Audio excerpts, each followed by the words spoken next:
Mon mari a hurlé, alors va chez tes parents, j'espère que tu ne gèleras pas, et m'a enfermé dehors en plein hiver, vêtu seulement de ma chemise de nuit. J'étais sur le point de casser la vitre quand notre voisine âgée est sortie et a dit, mon fils est le patron de votre mari. Reste avec moi, demain il suppliera. Iboni a entendu la voiture s'arrêter bien après 23 heures. Elle était assise en silence dans la cuisine, fixant une tasse de thé qui avait refroidi depuis longtemps. La porte s'est ouverte et Dante est entré. Il était de bonne humeur. Ses joues étaient rougies par le gel mordant de Chicago, et son cher manteau de laine sentait le parfum de quelqu'un d'autre. Doux, entêtant, pas le sien. Il a jeté ses clés sur la table dans le hall et est entré dans la cuisine, desserrant le nœud de sa cravate. « T'es pas encore couché ?» a-t-il demandé joyeusement, comme s'il ne remarquait pas le silence tendu qui remplissait la pièce. Il a ouvert le réfrigérateur et a regardé à l'intérieur. « Y a quelque chose à manger ? Je n'ai mangé qu'une salade à la réunion de négociation. » Iboni a lentement levé les yeux vers lui. Elle est restée silencieuse. Elle s'était promis que ce soir, elle tiendrait sa langue, qu'elle ne demanderait rien, n'essaierait de rien clarifier. Mais l'odeur de ce parfum était trop forte, trop étrangère dans leur maison. Les négociations ont encore duré tard. Sa voix était basse, dénuée d'émotion. « Tu sais comment c'est, bébé. Fin de l'année fiscale, a répondu Dante, sortant un récipient de reste du dîner de la veille. Rapport, réunion, contrat. Il faut tout boucler avant les vacances. Je suis crevé comme un chien. » Il a mis la nourriture au micro-ondes et s'est tourné vers elle, remarquant enfin son regard fixe. « Qu'est-ce qui ne va pas maintenant ? Tu fais une tête comme si quelqu'un était mort. » C'était le début. Bienvenue dans les histoires de Betty. Je partage de nouvelles histoires de vie ici chaque jour, et j'apprécierais vraiment que vous vous abonniez et que vous aimiez ma vidéo. Maintenant, revenons à mon histoire. Je suis sûr que vous l'adorerez si vous continuez à écouter jusqu'à la fin. Iboni a pris une profonde inspiration. Je suis juste curieuse, Dante. Ces voyages d'affaires, ces négociations tardives, ils ont commencé à arriver trop souvent. Chaque semaine, parfois 2 ou 3 fois par semaine. Il a gloussé, secouant la tête. Je gagne de l'argent, Iboni, pour nous, pour cette maison, pour tes virées shopping. Ou as-tu oublié comment ça marche? Ça fait quoi, 7 ans que tu n'as pas travaillé? C'était un coup bas. Il faisait toujours ça. Quand il n'avait pas d'argument, il lui rappelait qu'elle était une femme au foyer. Une femme au foyer qu'elle était devenue à sa propre insistance. Pourquoi as-tu besoin de ce travail de comptable poussiéreux, de ce stress, lui avait-il dit à l'époque. Tu t'occupes de notre maison. Je veux rentrer et voir ma belle épouse, pas une experte comptable fatiguée.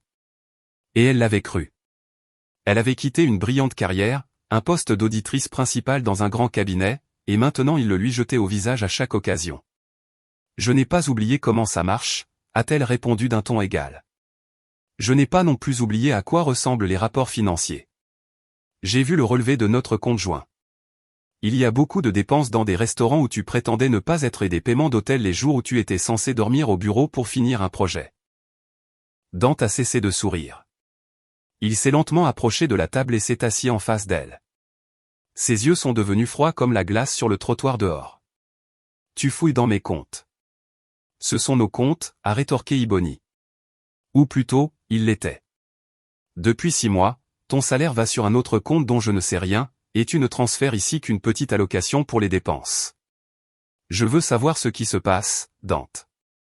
Le micro-ondes a sonné, mais personne n'y a prêté attention. La tension dans l'air était si épaisse qu'on aurait pu la couper au couteau. Ce qui se passe. Il a ri méchamment. Un son court et sec, comme un aboiement.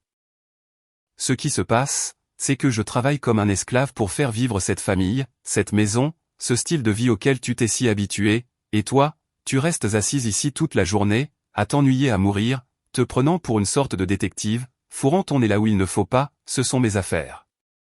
Sa voix tremblait, mais elle s'efforçait à parler fermement. Je suis ta femme. J'ai le droit de savoir où va notre argent et où tu passes tes nuits. Tu as le droit de te taire et d'être reconnaissante, a-t-il aboyé, frappant la table de sa paume. L'argenterie a cliqueté. J'en ai marre de tes soupçons constants. J'en ai marre de ta mine renfrognée. Peut-être que si tu prenais soin de toi au lieu de mes comptes en banque, j'aurais envie de rentrer plus tôt. Les mots ont été comme une gifle. Ebony a senti les larmes lui monter aux yeux, mais elle ne le laisserait pas les voir. Elle a serré les poings sous la table. Alors c'est ça. C'est de ma faute. De qui d'autre? Il s'est levé, la dominant. Tu es devenue une femme au foyer ennuyeuse et perpétuellement malheureuse. Que peux-tu me donner à part des plaintes? Les larmes ont finalement coulé sur ses joues. C'était trop cruel, trop injuste. Il l'avait voulu. Il l'avait rendu ainsi. Je t'ai tout donné, a-t-elle murmuré. J'ai renoncé à ma vie pour toi. Alors reprends-la, a-t-il crié. Ça ne te plaît pas ici? Dégage. La porte est juste là. Tu peux retourner chez tes parents en Géorgie dès maintenant, dans cette petite bicoque. Je me demande comment tu leur expliqueras pourquoi ton mari t'a quitté. Il l'a saisie par le bras. Ebony a crié de surprise et de douleur. Ses doigts se sont enfoncés dans son épaule comme un étau. Il était fort, beaucoup plus fort qu'elle. Lâche-moi. Tu me fais mal, Dante. Lâche-moi. Mais il n'écoutait pas. Il l'a traînée de la table, à travers la cuisine et dans le hall. Elle était pieds nus, vêtue seulement d'une fine chemise de nuit en soie. Le carrelage froid du couloir lui brûlait les pieds. Elle a essayé de résister, de se libérer, mais sa prise était de fer. Qu'est-ce que tu fais? Tu as perdu la tête? A-t-elle crié, mais sa voix s'est noyée dans sa respiration furieuse. Il a ouvert la porte d'entrée d'un coup sec. Un souffle d'air glacial lui a frappé le visage. C'était un véritable hiver de Chicago, un blizzard. La neige avait déjà tout recouvert d'un linceul blanc. Tu voulais parler d'argent? A-t-il grogné à son oreille. Il n'y a pas d'argent. Tu voulais la vérité. Voici la vérité. J'en ai marre de toi. Sur ces mots, il l'a jetée dehors sur le porche. Elle est tombée à genoux sur les marches enneigées. Le froid a été instantané, choquant. Le tissu fin de sa chemise de nuit a été immédiatement trempé et s'est transformé en glace. Elle a relevé la tête, incapable de croire ses yeux. Dante se tenait dans l'embrasure de la porte. Son visage était tordu de méchanceté. Rentre chez tes parents à pied. J'espère que tu ne mourras pas de froid, a-t-il hurlé avant de claquer la porte. Un premier verrou a cliqué. Puis le peine dormant. Ebony était seule, en chemise de nuit, par des températures négatives. Le silence n'était rompu que par le hurlement du vent. Elle s'est relevée d'un bond et a commencé à frapper la porte de ses poings. Dante, ouvre. Qu'est-ce que tu fais? Ouvre cette porte tout de suite. Mais il n'y a eu aucune réponse. La lumière du hall s'est éteinte. Il ne regardait même pas. Il l'avait simplement laissée pour morte. La panique a commencé à céder la place à la terreur. Elle savait qu'elle ne tiendrait pas longtemps dans ce froid. Ses pieds nus ne sentaient plus les marches. Sa peau brûlait à cause du froid. Elle a regardé autour d'elle. Leur communauté fermée était calme et respectable. Tous les voisins dormaient derrière de hautes clôtures. Crier à l'aide était inutile. Le vent emporterait sa voix. Son téléphone était dans la maison. Tout était dans la maison. Toute sa vie. Elle a couru à la fenêtre du salon. Les rideaux étaient tirés. Elle a tapoté, puis a commencé à frapper plus fort. Dante, s'il te plaît. Je gèle. Silence. L'humiliation était insupportable, mais la peur de la mort était plus forte. Elle devait entrer. Elle devait survivre. Son regard a balayé le porche. Près d'un parterre de fleurs ensevelies sous la neige, elle l'a vu. Une lourde statue de jardin en pierre qu'elle avait achetée en été. Maintenant, elle était couverte de givre et gelée au sol. C'était sa seule chance. Elle a couru vers elle, la déterrant de la neige à main nue. Ses doigts se sont instantanément engourdis. C'était douloureux, mais elle a persisté avec entêtement. Finalement, elle a réussi à arracher la lourde silhouette de la terre. Frissonnant violemment, elle s'est approchée de la fenêtre. Ses dents claquaient si fort qu'elle avait l'impression qu'elles allaient se briser. Elle a levé la pierre au-dessus de sa tête. Une seconde de plus et elle briserait la vitre de sa propre maison. Elle savait qu'il n'y aurait pas de retour en arrière après ça, mais pour l'instant, ça n'avait pas d'importance. La survie était la seule chose qui comptait. Et au moment exact où ses bras ont commencé à bouger pour faire s'écraser la pierre sur la vitre, un son est venu de près. Le clic d'une serrure, mais pas de sa maison. La porte du manoir voisin, un endroit immense qui ressemblait à un palais et semblait toujours inhabité, s'est lentement ouverte. Une femme âgée est sortie sur le porche. Elle était grande, majestueuse, avec des cheveux argentés parfaitement coiffés. Un lourd manteau de fourrure était drapé sur ses épaules. Ebony s'est figée avec la statue dans les mains, se sentant comme si elle avait été prise sur le fait. C'était Walia Holloway, la propriétaire de tout le lotissement, une légende locale, une femme que tout le monde craignait et respectait. Ebony ne l'avait vue que quelques fois de loin, alors qu'elle montait dans son énorme berline noire. Walia a regardé Ebony sans surprise, comme si elle voyait une telle scène tous les jours. Son regard était vif, perçant. Elle a lentement descendu ses marchés, sans dire un mot, s'est approchée d'Ebony. Puis elle a enlevé son manteau de fourrure et l'a drapé sur les épaules tremblantes de la jeune femme. La fourrure était incroyablement chaude et lourde. Elle sentait le parfum cher et le pouvoir. La femme a pris Ebony par le bras. Sa prise était ferme et confiante. « Venez », a-t-elle dit doucement mais avec autorité. Elle a conduit Ebony, stupéfaite, vers sa maison, jetant un bref regard méprisant à la porte derrière laquelle Dante s'était caché. Ebony a trébuché. Ses jambes ne lui obéissaient plus. Elles sont entrées dans un hall immense inondé de lumière chaude. Walia a fermé la porte derrière elle, coupant le froid et le vent. Elle a aidé Ebony à s'asseoir dans un profond fauteuil près de la cheminée. Mon mari, a essayé d'expliquer Ebony, mais ses lèvres ne fonctionnaient pas, et les mots restaient coincés dans sa gorge. Elle ne savait pas quoi dire. Comment expliquer cette honte? Walia a levé la main, l'arrêtant. Je n'ai pas besoin d'explication. Je sais qui vous êtes, Ebony Mercer, et je sais qui il est, Dante Gaines. Ebony l'a regardé, surprise. Comment connaissait-elle leur nom? Walia s'est dirigée vers le bar, a versé du cognac dans un verre ballon et l'a tendu à Ebony. Buvez. C'est un ordre. Son ton n'admettait aucune objection. Ebony a docilement pris une gorgée. Le liquide brûlant lui a roussi la gorge et a répandu de la chaleur dans son corps. Walia l'a observé pendant quelques secondes, puis a prononcé les mots qui ont tout changé. Mon fils Julian est le patron de votre mari et je suis la propriétaire de toute l'entreprise, Holloway Holdings. Le monde d'Ebony, qui venait de s'effondrer, s'est soudainement retourné à nouveau. Elle a regardé cette femme puissante, et une prise de conscience a lentement germé dans ses yeux. Ce n'était pas une simple sympathie de voisinage.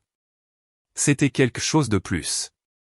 Walia s'est approchée de la fenêtre et a regardé vers la maison d'Ebony, qui semblait maintenant petite et pathétique. Venez, vous dormirez ici ce soir dans la suite d'invités, et demain, elle a fait une pause, et sa voix est devenue aussi dure que l'acier, demain, il sera à genoux, suppliant pour obtenir pitié. Ebony n'a pas dormi de la nuit.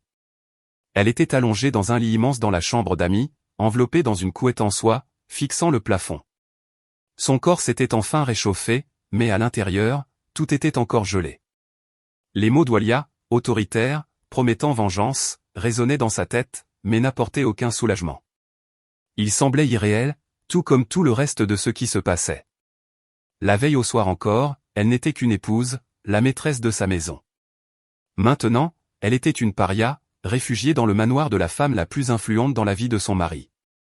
Le matin, elle a été réveillée par un léger coup à la porte. Une femme de chambre est entrée, apportant du café sur un plateau et une pile de vêtements. Madame Holloway m'a demandé de vous donner ceci, a dit la femme, en posant un pull en cachemire de couleur crème, un pantalon en laine taillée et des mocassins en cuir souple sur le fauteuil. Et elle vous a demandé de descendre dans son bureau dès que vous serez prête. Les vêtements étaient chers, d'une qualité impeccable, et curieusement, lui allaient parfaitement. Ebony s'est habillée, se sentant comme une usurpatrice dans ces luxueuses choses étrangères. Elle a regardé son reflet dans le miroir, une femme pâle et fatiguée aux yeux brillants de fièvre lui a renvoyé son regard, mais les vêtements chers lui donnaient une nouvelle apparence, austère. Elle ne ressemblait plus à une victime. Cela lui a donné de la force.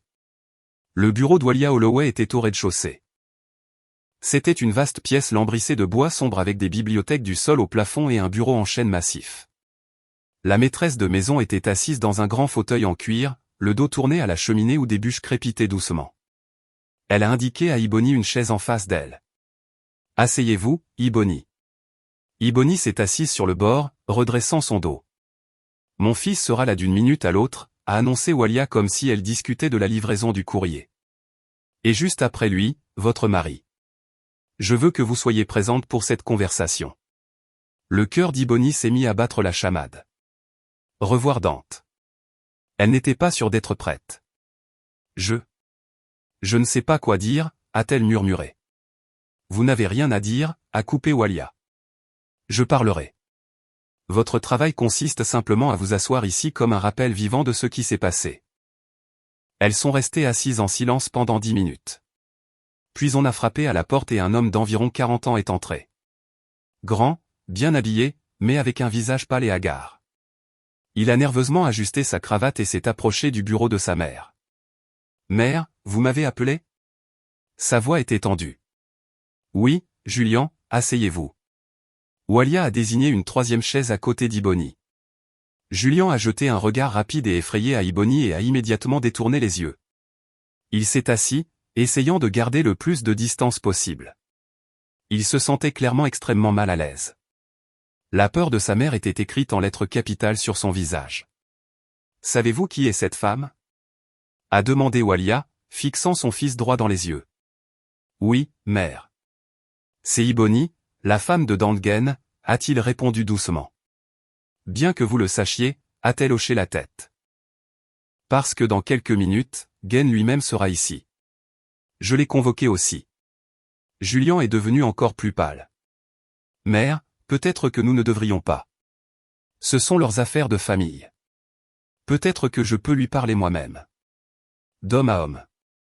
Vous lui avez déjà parlé d'homme à homme, l'a interrompu Walia d'un ton glacial. Et vous avez parlé jusqu'à ce que votre subordonné jette sa femme dehors dans le froid glacial en chemise de nuit.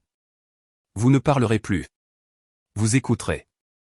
La porte s'est rouverte et la secrétaire a annoncé « Monsieur Dante Gaines est arrivé. » Faites-le entrer, a ordonné Walia. Dante est entré dans le bureau avec un sourire confiant sur le visage. Il était vêtu de son meilleur costume, fraîchement rasé, et clairement prêt pour une victoire facile. Il pensait manifestement avoir été appelé pour un petit malentendu de voisinage qu'il réglerait facilement avec son charme. « Madame Holloway, Julian. »« Bonjour, a-t-il dit joyeusement. Et puis son regard est tombé sur Ebony. Le sourire a glissé de son visage. Il s'est figé sur place comme s'il avait heurté un mur invisible. Choc, incrédulité, puis panique. Il a regardé sa femme, assise dans le bureau de la propriétaire de l'entreprise dans des vêtements chers, puis Walia elle-même, dont le visage était comme un masque de pierre. Toute sa confiance s'est évaporée en une seconde. Il a réalisé que ce n'était pas juste une conversation de voisinage. « Quoi ? Qu'est-ce qu'elle fait ici ?» a-t-il rappelé, en montrant Ebony du doigt. « Elle est mon invitée ici », a répondu Walia d'une voix égale. « Mais la vraie question est, que faites-vous ici, monsieur Gaines ? » C'est une bonne question. Je vous ai appelé pour vous informer d'une simple décision. Elle a fait une pause, savourant sa confusion. À partir de cette minute, vous êtes licencié de Holloway Holdings. Dante a titubé. Licencié ? Pourquoi ? Pour dépravation morale et comportement incompatible avec le statut d'un employé de notre entreprise, a énoncé clairement Walia. La nuit dernière, vous avez commis un acte qui ne fait honneur à aucun homme. Vous avez jeté votre femme dehors dans le froid glacial. Vous avez mis sa vie en danger. De telles personnes ne travaillent pas dans mon entreprise. Faites toute la paperasse aujourd'hui. Votre dossier d'emploi et votre dernier salaire seront prêts ce soir. La panique dans les yeux de Dante était presque primitive. Perdre ce travail, ce poste, ce revenu. Pour lui, c'était l'équivalent de la mort. Il a regardé Julian, cherchant du soutien. Julian, dis-lui que c'est un malentendu. On a juste eu une dispute de famille normale. Ebony, dis-leur. Mais Ebony est restée silencieuse, le regardant avec un mépris froid. Tout son amour, tout son pardon s'était évaporé la nuit dernière sur ce porche glacé. Dante s'est retourné vers Walia. Sa voix tremblait. « Madame Holloway, je vous en supplie. J'ai donné 10 ans à cette entreprise. Je suis l'un des meilleurs employés. Vous ne pouvez pas faire ça pour une simple bagatelle domestique. Ce n'est pas une bagatelle, l'a-t-elle coupé. C'est tout. Vous êtes renvoyé, Gaines. Et puis quelque chose d'étrange s'est produit. La panique sur le visage de Dante a commencé à s'estomper. Elle a été remplacée par une pensée intense. Et puis un rictus froid et mauvais est apparu sur ses lèvres. Il s'est redressé. La peur a disparu, laissant place à une confiance glaciale. Il a déplacé son regard d'Walia vers son fils Julian, qui était resté assis, enfoncé dans son fauteuil, ayant peur de lever les yeux pendant tout ce temps. Licencié, a de nouveau demandé Dante, et de nouvelles notes d'acier résonnaient dans sa voix. Êtes-vous sûr, Julian, que vous voulez cela? Julian a tressailli et a levé les yeux vers lui avec un regard effrayé. Je ne pense pas que vous vouliez cela, a poursuivi Dante, regardant droit dans les yeux de son patron. Sa voix était basse, mais dans le silence assourdissant du bureau, chaque mot frappait comme un marteau. Du moins, pas avant que nous ayons finalement conclu l'accord sur le contrat de ciment Keystone. À ces mots, Julian a visiblement tressailli. Il est devenu si pâle que son visage ressemblait à du papier. Il a jeté un regard traqué à sa mère mais l'a immédiatement baissé. Walia a froncé les sourcils, regardant de son fils à Dante. La perplexité se lisait sur son visage. Elle ne comprenait pas ce qui se passait. Quel contrat de ciment Keystone? Qu'est-ce que cela a à voir avec votre licenciement? Mais Dante ne la regardait plus. Il regardait son patron brisé. Et il savait qu'il avait gagné. Il avait le dessus. Il était à nouveau le maître de la situation. Le rictus sur son visage s'est élargi. Il s'est retourné, a nonchalamment ajusté les poignets de sa veste chère et s'est dirigé vers la sortie. Il n'a pas dit un autre mot à Walia ou à Julian. En passant près d'Iboni, il s'est penché et a murmuré pour qu'elle seule puisse entendre « Ne sois pas en retard pour le dîner, ma petite femme ». Et il est sorti, fermant doucement la porte derrière lui. Un lourd silence régnait dans le bureau. La promesse d'Walia, si ferme et puissante, s'est effondrée en poussière. La justice qui avait été si proche, s'est dérobée. Dante n'était pas écrasé. Il n'était pas à genoux. Il est parti en vainqueur, laissant derrière lui la peur, la confusion et une question tacite. Quel était ce contrat de ciment Keystone qui donnait à un simple directeur de la logistique un tel pouvoir sur le PDG? La porte s'est refermée derrière Dante, produisant un son semblable à un coup de feu dans le silence. Iboni n'a pas bougé. Elle fixait cette porte derrière laquelle son mari, son bourreau, avait disparu, et ne ressentait qu'un vide glacial. Sa dernière phrase, lancée dans un murmure, n'était pas seulement une moquerie. C'était l'ordre d'un maître, confiant dans son impunité totale. Walia tourna lentement la tête et regarda son fils. Son visage, auparavant simplement sévère, exprimait maintenant un dédain glacial. Julian se ratatina sous ce regard. Quel est ce contrat de ciment Keystone? La voix d'Walia était basse, mais de l'acier y résonnait. Julian se leva brusquement de sa chaise. Il se mit à arpenter le bureau, tripotant les poignets de sa chemise. Mère, c'est un contrat très complexe, stratégiquement important pour l'entreprise. Nous entrons sur un nouveau marché. Il y a d'énormes perspectives, mais aussi de gros risques. Gain est une figure clé dans ces négociations. Il a dirigé le projet depuis le début. Si nous le retirons maintenant, l'accord tombe à l'eau. Nous perdrons des millions, des dizaines de millions. Il parlait vite, de manière décousue, sans regarder sa mère. Quiconque connaissait un peu les affaires aurait compris que c'était un mensonge. Une tentative faible et peu convaincante de cacher autre chose. Iboni, une ancienne auditrice, vit clair dans son jeu, des millions, demanda Walia, qui avait bâti cet empire à partir de rien. Vous voulez me dire que toute notre entreprise, tout Holloway Holdings, dépend d'un seul directeur de la logistique? Êtes-vous sérieux en ce moment, Julian? Non, bien sûr que ça ne dépend pas de lui. Mais ce projet, il est très délicat, plaida-t-il presque. Je vois qu'il est délicat, dit lentement Walia, sans jamais le quitter des yeux. Si délicat que vous, le PDG, avez peur de votre subordonné. Mon fils a peur d'un homme qui jette sa femme à la rue. Je n'ai pas peur de lui. Alors renvoyez-le. Tout de suite. Appelez les RH et donnez l'ordre. Julian se figea. Il fixa le téléphone sur le bureau de sa mère comme si c'était un serpent venimeux. Il ne pouvait pas le faire. La panique sur son visage était si évidente qu'Iboni eut presque pitié de lui. Presque. Allez, dit Walia en se détournant de lui. Sa voix était pleine de déception. Laissez-nous. Je dois parler à Iboni. Julien sortit en trompe du bureau comme s'il avait reçu une libération attendue depuis longtemps. Pendant un moment, le silence régna de nouveau dans la pièce. Seules les bûches crépitaient dans la cheminée. Iboni ne savait quoi faire ni quoi dire. Elle n'était qu'un pion dans ce jeu étrange et terrible. Finalement, Walia la regarda. Son regard n'était plus en colère, mais vif, calculateur. Vous ne retournerez pas chez lui. Ce n'était pas une question, mais une affirmation. Non, répondit fermement Iboni. Pour la première fois en 24 heures, sa voix ne trembla pas, plus jamais. Walia hocha la tête, satisfaite. Je le pensais bien. Mon fils est faible. Il cache quelque chose, et ce gaine s'en sert. Je veux savoir exactement quoi. Vous étiez auditrice, Iboni. Oui, avant le mariage. Je me suis renseigné sur vous, Walia haussa un sourcil. Oui, j'ai travaillé dans l'audit financier pendant 7 ans. Quelque chose s'agita en Iboni. Des souvenirs de cette autre vie où elle n'était pas seulement la femme de Dante, mais Iboni Mercé, une spécialiste respectée. C'est bien, dit Walia. Cela signifie que vous savez regarder et voir ce que les autres ne voient pas. À partir de demain, vous travaillez pour Holloway Holdings. Iboni se figea de surprise. Travailler? Oui, je crée un nouveau poste pour vous, ma conseillère financière personnelle. Vous ne rendrez compte qu'à moi. Je vous donnerai un accès complet et illimité à tous les documents, comptes, contrats et serveurs de l'entreprise. Absolument tout.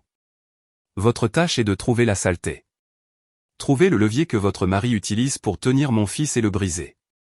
Êtes-vous d'accord? C'était plus qu'une offre d'emploi. C'était une chance. Une chance de se venger. Une chance de retrouver sa dignité. De cesser d'être une victime et de devenir une chasseresse. Oui, répondit Iboni sans hésiter. Je suis d'accord. Le lendemain matin, le chauffeur personnel d'Walia passa prendre Iboni. Il la conduisit à un immense bâtiment moderne de verre et de béton au centre-ville, le siège de Holloway Holdings. Un laissez-passer de sécurité l'attendait déjà à l'entrée. Dès qu'elle entra dans l'immense espace ouvert où travaillaient des dizaines d'employés, les conversations commencèrent à s'éteindre. Les gens la regardaient en chuchotant. Elle sentit des dizaines de regards curieux, critiques et même jubilatoires. Dante n'avait pas perdu de temps. Elle le lut dans leurs yeux. La voilà, la femme de Gaine, cette hystérique qui l'a mise à la porte de chez lui, elle a probablement poussé l'homme à bout elle-même.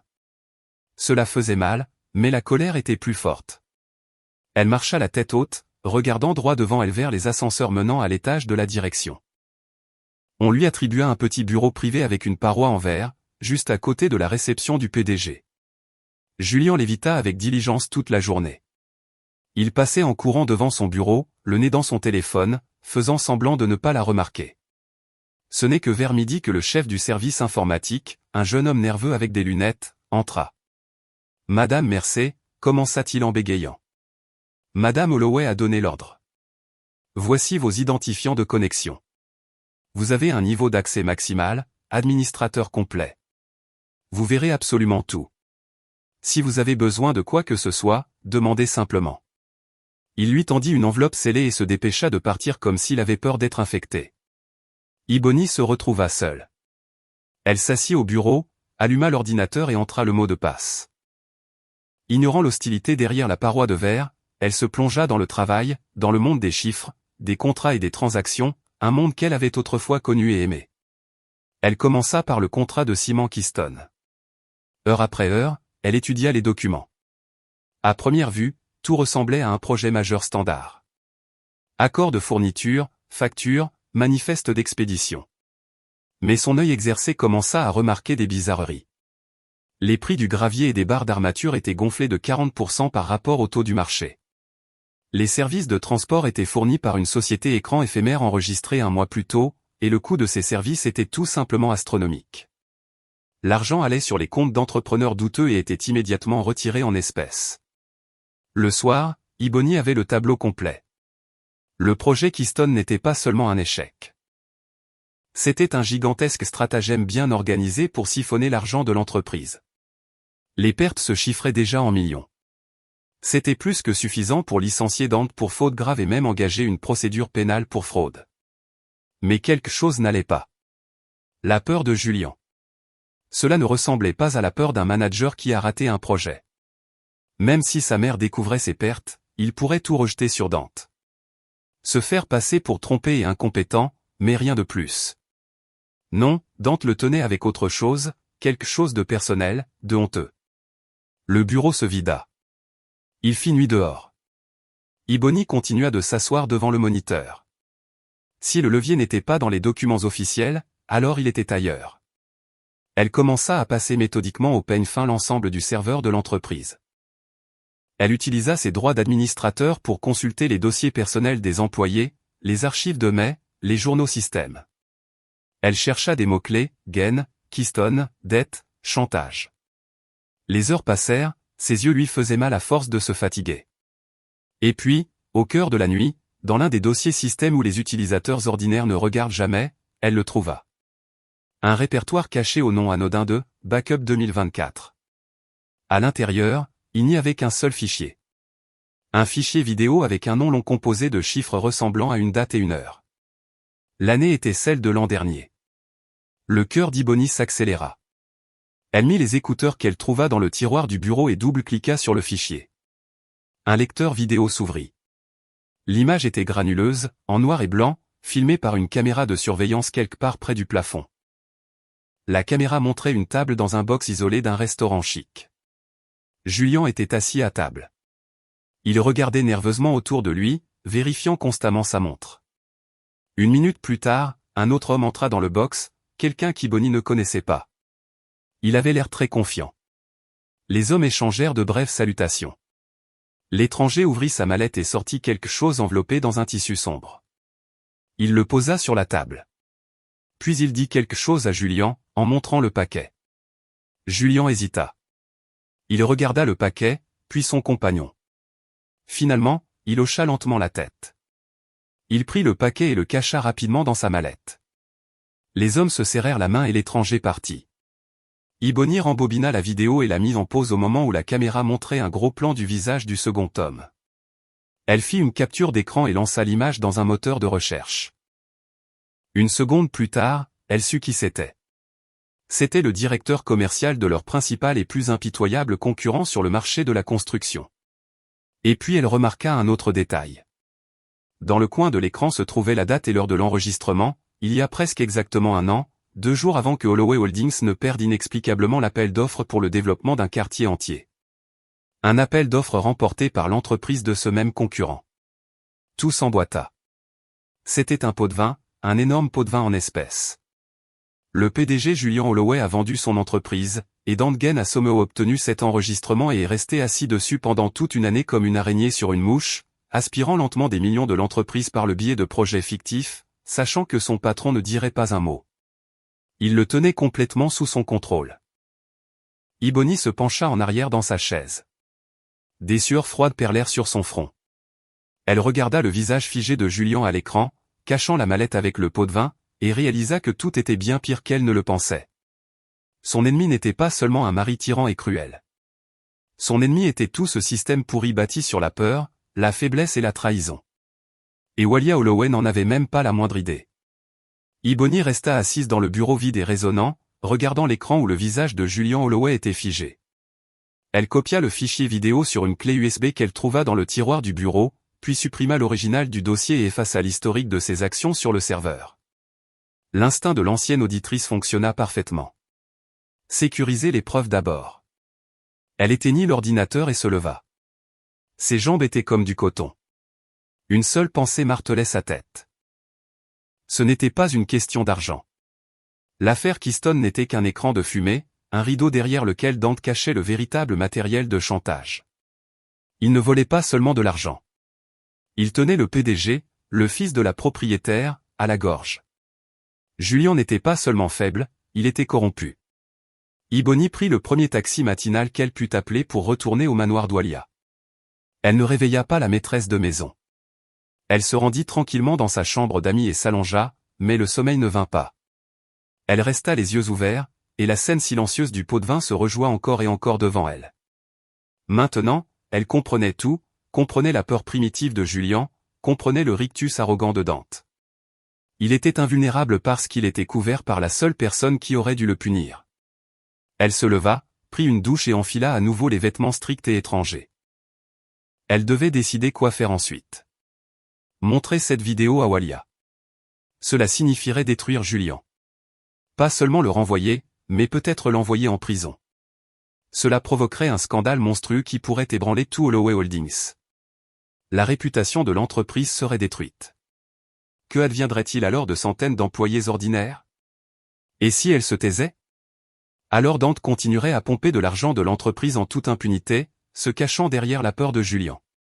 Il resterait son mari, continuerait à la tourmenter, sachant qu'elle ne pouvait rien faire. Non, cette option était impossible. Elle descendit pour le petit déjeuner. Walia était déjà assise à table, lisant un journal. Elle leva un regard pénétrant vers Ebony. « Trouvez quelque chose ?» demanda-t-elle directement.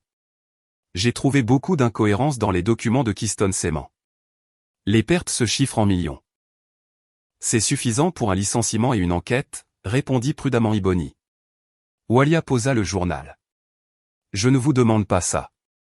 Avez-vous trouvé la raison pour laquelle mon fils a peur de lui ?» Ebony hésita un instant. « Je pense que je dois d'abord parler à Julian, » dit-elle finalement. « En tête-à-tête. » Walia la regarda attentivement, puis hocha la tête. « Très bien, procédez. » De retour au bureau, Ebony convoqua Julian dans son bureau par l'intermédiaire de sa secrétaire. Pas elle allant le voir, mais lui venant à elle. C'était important. La secrétaire haussa les sourcils de surprise mais transmit la demande. 5 minutes plus tard, Julian entra dans son bureau, fermant fermement la porte derrière lui. Son visage était tendu. « C'est urgent ?» demanda-t-il, essayant de donner à sa voix un ton officiel. Ebony inséra silencieusement la clé USB dans son ordinateur portable, tourna l'écran vers lui et lança la vidéo. Pendant les premières secondes, Julian regarda l'écran avec perplexité. Puis son visage commença à changer. Reconnaissance, choc, horreur. Il regarda sa propre main à l'écran prendre le paquet d'argent. La couleur quitta son visage. Il devint blanc comme un linge. Il ouvrit la bouche pour dire quelque chose, mais ne put émettre aucun son. La vidéo se termina. Le silence régnait dans le bureau. C'est un faux. Un deepfake, râpa-t-il finalement. Sa voix tremblait. Ne perdez pas mon temps, Julian, répondit calmement Ebony. J'ai passé 7 ans dans l'audit. Je peux distinguer un montage de l'original. Je veux entendre la vérité. Comment cet enregistrement est-il parvenu à Dante? Julian s'effondra dans un fauteuil, se tenant la tête entre les mains. Ses épaules tremblaient. Le PDG d'une entreprise de plusieurs millions de dollars pleurait dans le bureau d'une femme dont le mari l'avait jeté dans la neige 2 jours plus tôt. C'était une erreur. Une seule erreur. Je le jure, marmonna-t-il entre deux sanglots. J'avais des problèmes à l'époque, de grosses dettes personnelles, et ce contrat. Il était si important. Ils m'ont approché eux-mêmes, m'ont fait l'offre. Je pensais que personne ne le saurait jamais. J'ai été un idiot. Il leva les yeux vers elle, les yeux rouges et gonflés. Je ne sais pas comment il l'a découvert. Peut-être quelqu'un du personnel du restaurant. Peut-être qu'il me suivait lui-même. Je ne sais pas. Mais 1 mois plus tard, il est venu me voir, a posé une clé USB sur le bureau et a dit « Maintenant, nous allons travailler d'une nouvelle manière. » Et c'était tout. J'étais piégé. Il a commencé à m'apporter ses fausses factures pour Keystone Cement à signer. Au début, les montants étaient faibles, puis de plus en plus importants. Je savais qu'il volait, mais je ne pouvais rien faire. Si Mère l'apprenait, elle me détruirait. Elle ne me pardonnerait jamais. Il parla longtemps, de manière décousue, déversant sur elle toute sa douleur, sa peur et son humiliation. Il lui raconta comment Dante se moquait de lui, comment il le forçait à signer des documents, comment il jouissait de son pouvoir. Keystone Cement était une couverture pour l'argent que Dante lui extorquait en échange de son silence. Il ne volait pas seulement à l'entreprise. Il percevait une commission pour cacher la trahison du PDG. Quand il eut fini, Ebony resta silencieuse pendant un long moment. Sa colère contre cet homme fut remplacée par une pitié dégoûtée. Il était faible et stupide, et maintenant il en payait le prix. Mais sa faiblesse détruisait aussi sa vie à elle. « Levez-vous » dit-elle doucement. Et aller travailler. Je vais réfléchir à ce qu'il faut faire. Il partit, la laissant seule avec ce terrible secret. Maintenant, elle savait tout. Mais qu'est-ce que cela lui apportait? Elle tenait le destin de Julien entre ses mains, mais son propre destin était toujours entre les mains de Dante. Dante sentit apparemment l'étau se resserrer autour de son cou. Il réalisa qu'Iboni ne se contentait pas de boire du café au bureau, et il contre-attaqua. Pendant sa pause déjeuner, Iboni décida de s'arrêter à la banque la plus proche pour retirer de l'argent. Elle n'avait pas un sou sur elle. Toutes ses affaires étaient restées à la maison. Elle tendit au caissier la carte bancaire qu'elle partageait avec Dante. « Entrez votre code PIN », dit le caissier. Iboni le fit. Le caissier regarda le moniteur pendant quelques secondes. « Je suis désolé, fonds insuffisant. »« Comment ça, insuffisant ?» s'étonna Iboni. « Vérifiez à nouveau, s'il vous plaît. Il devrait y avoir. » La jeune femme tourna le moniteur vers elle. L'écran affichait les chiffres. Solde, $0. Tous les fonds ont été retirés du compte ce matin, il a été vidé, dit le caissier avec sympathie. Iboni sentit le sol se dérober sous ses pieds. Il l'avait fait. Il l'avait laissé sans le sou. Elle sortit de la banque, se sentant humiliée. Ce n'était pas seulement un coup financier. C'était un message. Tu n'es rien sans moi. Tu n'as rien. Elle retourna au bureau, en colère et dévastée. Il voulait la briser. Mais il obtint le contraire. Maintenant, elle n'avait plus de doute. Elle irait voir Walia et lui montrerait tout. Qu'il y ait un scandale. Que tout s'effondre. Elle ne se laisserait plus piétiner par lui ou par qui que ce soit d'autre. Elle était sur le point d'aller au bureau de la propriétaire quand soudain son téléphone portable sonna. Le numéro était masqué, mais elle savait qui c'était. C'était le numéro de la maison de ses parents en Géorgie, à des milliers de kilomètres. « Maman », répondit-elle, et son âme se réchauffa un peu. La voix de sa mère était ce dont elle avait besoin en ce moment. Mais au lieu de la salutation chaleureuse habituelle, elle entendit un sanglot étranglé à l'autre bout du fil. « Ebi, ma chérie, que s'est-il passé? Que as-tu fait? Maman, qu'est-ce qui ne va pas? Calme-toi. Explique, s'inquiéta Iboni. Dante m'a appelé, dit sa mère, retenant ses larmes. Il m'a tout dit. Ô Seigneur, quelle honte. Comment as-tu pu, Iboni? Ton père et moi ne t'avons pas élevé comme ça. Iboni se figea, ne comprenant pas, qu'est-ce qu'il t'a dit, maman? Il a dit que tu le trompais, hurla sa mère. Que tu as un autre homme et que lui, le pauvre, l'a supporté jusqu'au bout. Et puis il t'a mise à la porte. Seigneur, toute notre famille est déshonorée. Que vont dire les gens? Iboni écoutait, et un froid glacial la saisit de l'intérieur. Un froid plus terrible que cette nuit sur le porche. C'était une trahison à laquelle elle ne s'attendait pas. Il ne l'avait pas seulement dépouillée d'argent, il l'avait dépouillée de la dernière chose, le soutien de sa famille. Il avait empoisonné la seule source où elle pouvait trouver du réconfort avec le venin de ses mensonges. « Maman, ce n'est pas vrai », murmura-t-elle, mais sa voix était à peine audible. « Pas vrai ?» Sa mère sanglota encore plus fort. Il était si abattu, il souffrait tellement. Il a dit qu'il était prêt à te pardonner si tu reprenais tes esprits. Iboni, ma chérie, je t'en supplie. Sois plus sage. Appelle-le. Demande-lui pardon. Tu dois sauver la famille. Peu importe comment est le mari, tu dois préserver l'honneur de la famille. Iboni resta silencieuse, le téléphone collé à l'oreille. Elle entendait les pleurs de sa mère, la suppliant de s'excuser auprès de l'homme qui avait failli la tuer. Et à ce moment-là, elle réalisa qu'elle était absolument seule.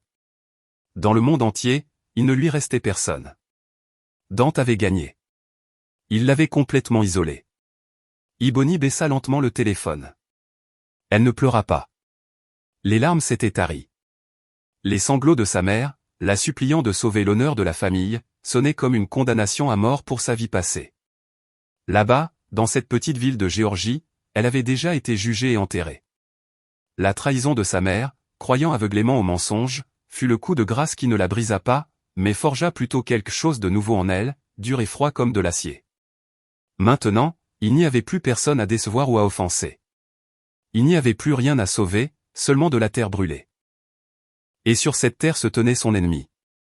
Elle se leva, se dirigea vers la fenêtre de son bureau temporaire et regarda les gens qui se pressaient dans la rue en contrebas. Ils vaquaient à leurs occupations, vivant leur vie, inconscients des guerres qui se livraient derrière les murs de verre des immeubles de bureaux. Sa guerre avait cessé d'être personnelle.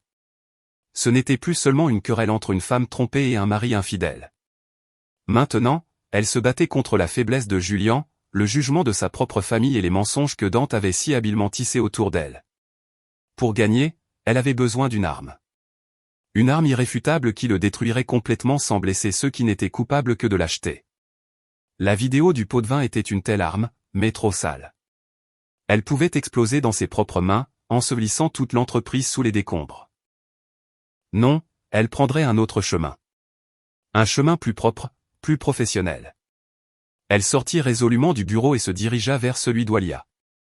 La propriétaire de la holding était dans son bureau, triant des papiers. Elle leva les yeux et Iboni réalisa qu'elle l'attendait. « Madame Holloway, j'ai tout vérifié », commença Iboni d'un ton égal et professionnel qui ne laissait transparaître aucune trace de la victime d'hier. Dante vole systématiquement et à grande échelle. L'ensemble du projet Keystone Cement est une fiction créée uniquement pour couvrir des détournements de fonds. Walia écouta en silence. Son visage resta impénétrable. « Et mon fils Julian est au courant ?» dit-elle. « Oui », répondit Iboni, choisissant soigneusement ses mots. « Mais il a peur de l'arrêter. Dante a quelque chose sur lui.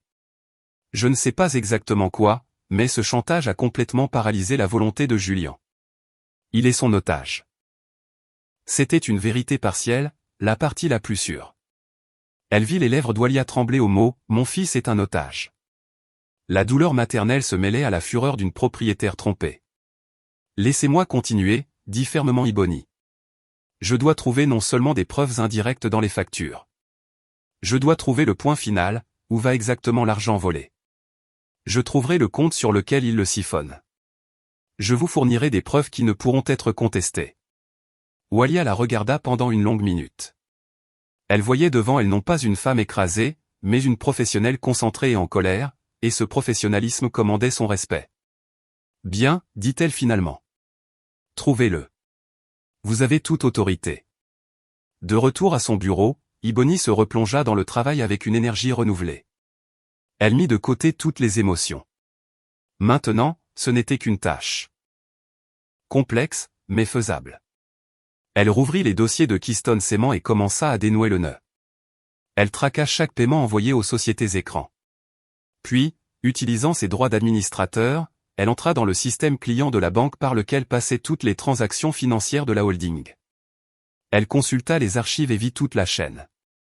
L'argent allait sur les comptes des sociétés écrans et en quelques heures, parfois quelques minutes, était divisé en plus petites sommes et transféré plus loin. Elle travailla sans interruption, oubliant de manger et de regarder l'heure. Le soir du deuxième jour, elle trouva ce qu'elle cherchait. Tous les fils, tous ces filets d'argent volés finissaient par se rejoindre en un seul flux. Ils affluaient sur le même compte dans une petite banque commerciale qui n'avait rien à voir avec les activités de Holloway Holdings. Le même numéro de compte, encore et encore. Mais à qui appartenait le compte? La banque ne lui donnerait pas cette information si facilement. Elle aurait pu demander à Walia d'utiliser ses relations ou son service de sécurité. Mais elle voulait aller au bout des choses par elle-même. Elle copia le numéro de compte et lança une recherche globale sur tout le réseau interne de l'entreprise. Tous les documents, toutes les bases de données, tous les fichiers stockés sur les serveurs. Pendant des années, elle cherchait toute mention de cette combinaison de 20 chiffres. La recherche dura près d'une heure, et lorsque le résultat apparut à l'écran, le cœur d'Iboni manqua un battement. Un seul document fut trouvé. C'était un formulaire d'employé des RH rempli il y a 3 ans. Dans la section des informations supplémentaires, l'employé demandait qu'une partie de son salaire soit transférée sur le compte spécifié en tant que cotisation volontaire à une assurance épargne. Le numéro de compte correspondait jusqu'au dernier chiffre. Iboni ouvrit le dossier du personnel. Une jolie jeune femme au sourire confiant la regarda depuis la photo. Tasha Fennell, 30 ans, directrice régionale des ventes. Tasha Fennell. Iboni commença immédiatement à chercher toutes les informations sur elle. Elle consulta ses rapports de voyage d'affaires, ses notes de frais, sa correspondance officielle, et le tableau commença à s'éclaircir. Les voyages d'affaires de Tasha coïncidaient miraculeusement en date et en ville avec les voyages de travail de Dante. Ces mêmes factures d'hôtel qu'Ibony avait trouvées dans leurs relevés familiaux étaient payées les mêmes jours où Tasha Fennell se trouvait dans la même ville. L'odeur douce de parfum étranger sur son manteau, tout s'emboîta. Elle n'était pas seulement une complice. C'était sa maîtresse. La colère brûla Ibony de l'intérieur, mais elle se força à travailler froidement et méthodiquement. Elle commença à suivre Tasha en temps réel. Dans les systèmes internes, elle vit quand elle arrivait au travail, quelles tâches elle effectuait. Le lendemain, Tasha ne se présenta pas au bureau. Ibony vérifia le système de pointage et vit que Fennell avait pris un jour de congé personnel. C'était ce qu'Ibony attendait. Elle ne pouvait plus rester assise au bureau. Elle devait tout voir de ses propres yeux. Elle appela un taxi et donna l'adresse du domicile de Tasha, qu'elle trouva dans son dossier. C'était un appartement dans un bel immeuble neuf. Ibony demanda au chauffeur de se garer de l'autre côté de la rue, d'où il y avait une bonne vue sur l'entrée. Elle le paya pour plusieurs heures d'attente. Elle attendit. 1 heure, 2. Elle ne savait pas exactement ce qu'elle attendait, mais son intuition lui disait qu'elle était sur la bonne voie. Finalement, la porte d'entrée s'ouvrit. Tasha sortit. Elle portait un manteau ample, mais même celui-ci ne pouvait cacher un ventre légèrement arrondi. Tasha ne se dirigea pas vers l'arrêt de bus. Elle se dirigea vers un petit square et s'assit sur un banc, vérifiant quelque chose sur son téléphone. 10 minutes plus tard, un taxi s'arrêta. Tasha monta et partit. Ibony ordonna à son chauffeur de la suivre. Gardez juste vos distances. La poursuite fut courte. La voiture de Tasha s'arrêta devant un centre médical privé. L'enseigne indiquait en grosses lettres, clinique de santé reproductive et de médecine familiale. Ibony demanda au chauffeur de s'arrêter un peu plus loin dans la rue et attendit de nouveau. Le temps s'étira douloureusement. Elle fixait les portes de la clinique et une boule de glace se forma dans sa poitrine. Il fallut environ 1 heure avant que les portes ne s'ouvrent à nouveau. Tasha sortit sur le porche. Elle n'avait plus l'air tendu. Un sourire heureux et paisible était sur son visage. Dans une main, elle tenait un petit dossier, et dans l'autre, plusieurs photographies qu'elle examinait avec tendresse. Même à distance, Ibony comprit ce que c'était, des échographies. Et à ce moment-là, un SUV noir familier s'approcha lentement du porche de la clinique. Son SUV, la voiture que Dante appelait la voiture familiale. Dante était au volant. Il ne remarqua pas le taxi garé au loin. Il ne regardait que Tasha. Il coupa le moteur, sortit de la voiture et s'approcha d'elle. Il la serra dans ses bras avec précaution, tendrement, puis posa sa main sur son ventre. Ibony n'avait pas vu un regard aussi doux et attentionné de sa part depuis des années. Tasha lui dit quelque chose en riant et lui montra les photos. Il les prit, les examina attentivement, et son visage s'illumina d'un sourire heureux, tel qu'Ibony n'en avait jamais vu sur lui, pas même le jour de leur mariage. Il l'embrassa, puis posa de nouveau sa main sur son ventre et murmura quelque chose. Ils montèrent dans la voiture et partirent. Ibony resta immobile, les regardant s'éloigner. Elle ne pouvait plus respirer. Elle comprit tout. Ce n'était pas seulement de la tromperie, pas seulement une liaison. Il ne volait pas seulement de l'argent pour lui-même. Il construisait une nouvelle vie, une nouvelle famille avec une nouvelle femme qui portait son enfant. Et elle, Ibony, n'était qu'un obstacle dans ce plan, une vieille chose ennuyeuse dont il fallait se débarrasser. Et il s'en était débarrassé de la manière la plus cruelle, en la jetant dehors dans le froid glacial. Il ne l'avait pas fait dans un accès de colère. Il faisait de la place pour sa nouvelle vie heureuse, et il n'y avait pas de place pour elle dans cette vie. Le chauffeur de taxi toussa, rompant le silence dans la voiture chaude. « Où allons-nous maintenant » demanda-t-il, regardant Ibony dans le rétroviseur. Elle regardait droit devant elle, l'endroit sur la route où le SUV noir de son mari venait de disparaître. À l'intérieur d'elle, il n'y avait ni larmes, ni désespoir. La douleur qui la déchirait une minute plus tôt se cristallisa, se transformant en autre chose, une rage froide, calme et dévorante. Il ne l'avait pas seulement trahi. Il l'effaçait systématiquement et impitoyablement, préparant le terrain pour sa nouvelle vie bâtie sur ses ruines. Au bureau. Sa voix était méconnaissable, creuse et dure. « Et vite, s'il vous plaît. » Elle resta silencieuse tout le trajet, rejouant dans sa tête non pas la scène de sa tendresse avec sa maîtresse, mais des chiffres, des factures et des noms de sociétés écrans. Le personnel avait disparu. Seul le travail restait, la tâche, l'enquête qu'elle devait mener à son terme. Maintenant, elle savait qu'elle ne cherchait pas seulement de l'argent volé. Elle cherchait des fonds investis dans les fondations de la nouvelle famille de son mari, et elle arracherait ces fondations à la racine. De retour au bureau vide, elle travailla avec une énergie fébrile redoublée. Maintenant qu'elle connaissait le nom de la complice, tout devenait plus simple. Elle rouvrit le dossier du personnel de Tasha Fennell, directrice régionale des ventes, salaire modeste, avantages sociaux standards. Mais dans les documents financiers qui lui étaient liés, quelque chose d'inimaginable se passait. Ebony commença par les notes de frais, des dizaines de rapports sur l'année et demie écoulée. Des voyages dans des villes où Holloway Holdings n'avait même pas d'intérêt, des reçus d'hôtel au prix gonflé, des factures de restaurant pour des montants comparables à son salaire mensuel, et sur chaque rapport, sur chaque reçu, se trouvait une signature approbatrice. La signature du chef de la logistique, Dantgen. Il approuvait personnellement toutes ces fausses dépenses. Mais ce n'était que des broutilles, de l'argent de poche. Le véritable vol passait par un autre stratagème. Ebony trouva des dizaines de contrats de services de conseil conclus entre Holloway Holdings et T. Fennell Consulting. Tasha, il s'est avéré, était aussi une entrepreneur individuelle. Elle conseillait soi-disant sa propre entreprise sur l'analyse du marché logistique. Absurde. Les procès-verbaux de réception des travaux étaient rédigés à la hâte, sans aucune précision. Analyse effectuée, rapport préparé. Et sous chaque procès-verbal, 2 signatures, fournisseur, Fennell, client, acceptant le travail au nom de Holloway Holdings, Gain. Il payait à son entreprise de l'argent pour des services inexistants, des dizaines, des centaines de milliers de dollars chaque mois. C'était un stratagème effronté et primitif, mais il fonctionnait parce que la peur de Julian le couvrait. Aucun auditeur, aucun contrôleur financier n'oserait remettre en question un accord approuvé personnellement par le chef de la logistique et protégé par le silence du PDG. Ebony rassembla tous ces documents dans un dossier séparé. Il y avait déjà assez de preuves pour envoyer Dante et sa maîtresse enceinte au tribunal. Mais elle sentait que ce n'était pas tout. Ce n'était que des ruisseaux. Où coulait la rivière? Il ne pouvait pas simplement fourrer des millions en espèces sous un matelas. Cet argent devait travailler, devait construire cette nouvelle vie. Elle déplaça son attention des documents financiers aux communications.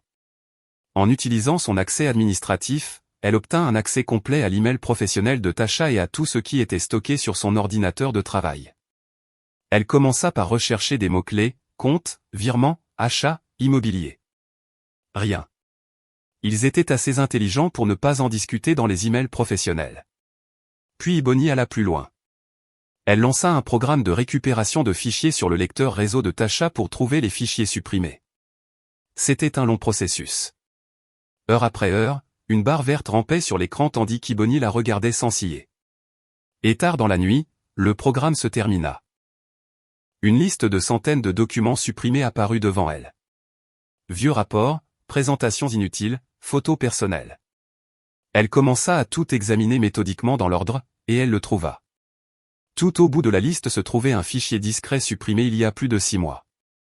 Un document Word intitulé « Statut ». Les doigts tremblants, elle l'ouvrit. C'était un accord d'exploitation standard de SARL. Le nom de l'entreprise était nouveau, inconnu. Horizon Build and Supply. Ebony tapa rapidement le nom dans le registre des entreprises de l'État. L'entreprise avait été enregistrée il y a 8 mois. Domaine d'activité, travaux de construction et d'installation, un concurrent direct de Holloway Holdings. Le fondateur et PDG était un certain Basil Peters, un nom qui ne lui disait rien. Un homme de paille, sans aucun doute. Mais la partie la plus intéressante se trouvait dans le projet. Dans le projet de statut qu'elle trouva, dans la section sur les fondateurs, figuraient 2 noms qui avaient manifestement été remplacés plus tard par le faux Peters. Premièrement, Fennell, Tasha. Deuxièmement, Gain, Dante. Le voilà. La trahison dans sa forme la plus élevée et la plus laide. Il ne volait pas seulement de l'argent. Il ne la trompait pas seulement. Il utilisait les ressources d'Walia Holloway, son argent, sa position, pour construire une entreprise concurrente à partir de zéro. Il n'était pas seulement un voleur. C'était un parasite qui dévorait lentement son hôte de l'intérieur pour faire grandir sa propre progéniture. Dans l'esprit d'Ebony, tout s'emboîta en une seule image monstrueuse. Elle commença à vérifier plus loin, sachant déjà quoi chercher. Elle accéda à la base de données clients de Holloway Holdings et la compara avec la liste des contrats qu'Horizon Build & Supply avait réussi à obtenir en ces quelques mois. Elle trouva cette information sur un site public de marché public. Plusieurs petits mais rentables clients de Holloway Holdings avaient récemment résilié leur contrat et s'étaient tournés vers la nouvelle entreprise inconnue Horizon. Ils débauchaient les clients. Puis elle vérifia les RH. Au cours des 6 derniers mois, 3 ingénieurs de projet de premier plan avaient démissionné de Holloway Holdings. Des gars talentueux qu'Walia elle-même appréciait. Raison officielle, raison personnelle. Ebony passa une autre heure et trouva leur nouveau lieu de travail via LinkedIn. Tous les 3 travaillaient maintenant chez Horizon Build & Supply. Ils ne débauchaient pas seulement les clients. Ils débauchaient les meilleurs talents. Ils aspiraient la vie, le sang et les cerveaux de l'entreprise. Et puis ça la frappait. Elle se souvint des conversations qu'elle avait entendues dans les couloirs du bureau ces derniers jours. Tout le monde discutait du même événement, l'échec de Holloway Holdings dans un appel d'offres public majeur pour la construction d'un nouveau complexe résidentiel. C'était le projet de l'année, le morceau le plus juteux. Tout le monde était sûr de la victoire et soudain, la défaite. Officiellement, il a été annoncé que l'offre de Holloway avait été rejetée pour des raisons techniques, une erreur dans les documents. Julian avait fait rage et tempêté, s'en prenant à tout le département. Mais il était trop tard. Et qui a remporté l'appel d'offres? Une jeune entreprise audacieuse offrant des conditions légèrement meilleures. Une entreprise appelée Horizon Build & Supply. Ebony Alta. Elle se précipita vers l'archive du serveur de l'entreprise, dans la section de la documentation de l'appel d'offres. Elle trouva le dossier de ce projet perdu. Elle ouvrit la liste des personnes responsables de la préparation et de la soumission finale de l'ensemble du dossier. Une seule personne était responsable. Le chef de projet, Dangen. Ebony commença à examiner des centaines de pages de la candidature. Tout était parfait. Calcul, plan, estimation. Elle commença à penser que ce n'était qu'une coïncidence monstrueuse. Mais elle ne s'arrêta pas. Elle ouvrit la dernière partie, la plus importante, la garantie bancaire confirmant la solvabilité financière de l'entreprise. Le document était là. Les signatures de tous les directeurs financiers étaient là. Mais sur la dernière page, là où le sceau de l'entreprise et la signature finale du PDG auraient dû se trouver, c'était vide. La page était blanche. Dans le scan envoyé au concours, la page la plus importante manquait. Ce n'était pas une erreur accidentelle. C'était un sabotage délibéré. Il n'a pas seulement volé la victoire à l'entreprise où il travaillait. Il a personnellement vidé la candidature pour qu'elle soit garantie de perdre. Il a saboté sa propre entreprise pour donner un contrat de plusieurs millions de dollars à une entreprise créée avec de l'argent volé à cette même entreprise. Ebony se pencha en arrière dans sa chaise. Un bourdonnement emplit ses oreilles. Elle regarda la page vide dans le dossier de l'appel d'offres, et ce vide parlait plus fort que n'importe quel mot. C'était la fin, le dernier trait du tableau de la trahison totale. Elle se leva, copia tout ce qu'elle avait trouvé sur la même clé USB où se trouvait la vidéo du pot de vin, et sans éteindre l'ordinateur, sortit du bureau. Il était presque 6 heures du matin. Dans quelques heures, le bureau se remplirait de monde, mais elle devait agir immédiatement. Elle arriva au manoir juste au moment où le soleil commençait à peindre le ciel. Walia, contre toute attente, était réveillée. Elle était assise dans le salon près de la cheminée, enveloppée dans un châle, regardant le feu. Il semblait qu'elle attendait. « Dites-moi », dit-elle sans tourner la tête quand Ebony entra dans la pièce. Ebony s'approcha et lui tendit silencieusement la clé USB. « Il vaut mieux que je vous montre. » Elle allèrent dans le bureau. Ebony inséra la clé dans l'ordinateur portable d'Walia et commença son rapport. Elle parla calmement, sans émotion, comme si elle rendait compte à un conseil d'administration. Comme si tout cela concernait des étrangers, pas elle. D'abord, elle montra la vidéo. Walia regarda l'écran où son fils prenait le pot de vin et son visage se transforma en pierre. Pas un seul muscle ne tressaillit. Elle regarda jusqu'à la fin, et lorsque le bureau réapparut à l'écran, elle dit doucement, « Continuez ». Puis Ebony ouvrit le dossier des documents financiers, les fausses notes de frais de Tasha, les faux contrats de conseil, les paiements allant sur son compte personnel. C'était la preuve du détournement de fonds et de la liaison. Walia ne dit à nouveau pas un mot. Elle regardait simplement, et dans ses yeux, auparavant simplement sévères, de la glace se formait. Puis Ebony ouvrit les statuts d'Horizon Build & Supply, le projet avec les noms de Dante et Tacha, et à côté, l'extrait du registre où figurait l'homme de paille. La preuve de la création d'une entreprise concurrente avec de l'argent volé. Voici la liste des clients qu'ils ont débauchés, Iboni ouvrit le fichier suivant, et voici la liste des ingénieurs qu'il a pris à votre entreprise. La glace dans les yeux d'Walia s'épaissit. Un froid palpable emplit la pièce. Et la dernière chose, dit Iboni, et sa voix trembla pour la première fois. Elle ouvrit la candidature à l'appel d'offres, montra le projet parfait, puis le fichier final envoyé au concours avec une page blanche au lieu du document crucial. Il a fait ça lui-même. Il a personnellement saboté l'affaire de l'année pour la donner à son entreprise. Elle termina. Un silence de mort régnait dans le bureau. Seul le crépitement des bûches dans la cheminée était audible. Walia resta silencieuse pendant un long moment, fixant l'écran. Il semblait qu'elle avait cessé de respirer.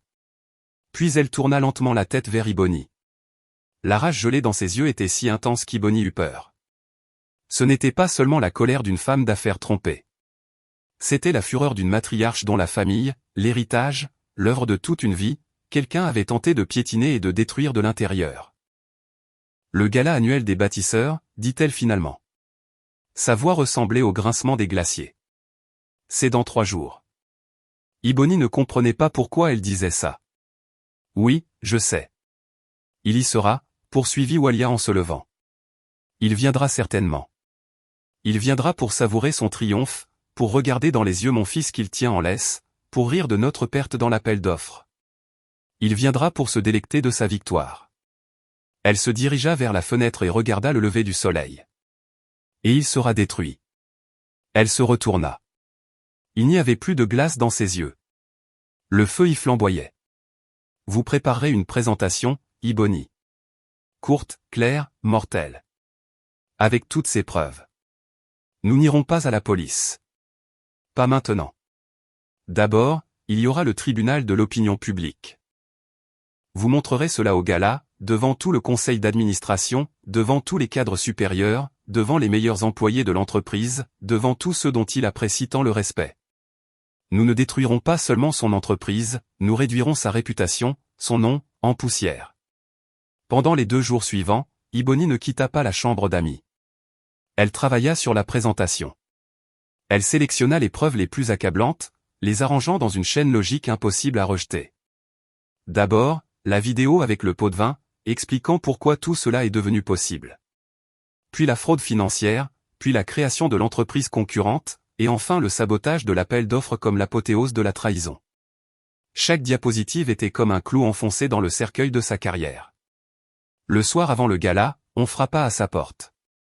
C'était Julien. Il était manifestement déjà au courant du plan de sa mère. Il était pâle comme la mort, et ses mains tremblaient. « Iboni, je vous en supplie », murmura-t-il en entrant et en fermant fermement la porte. « Ne faites pas ça.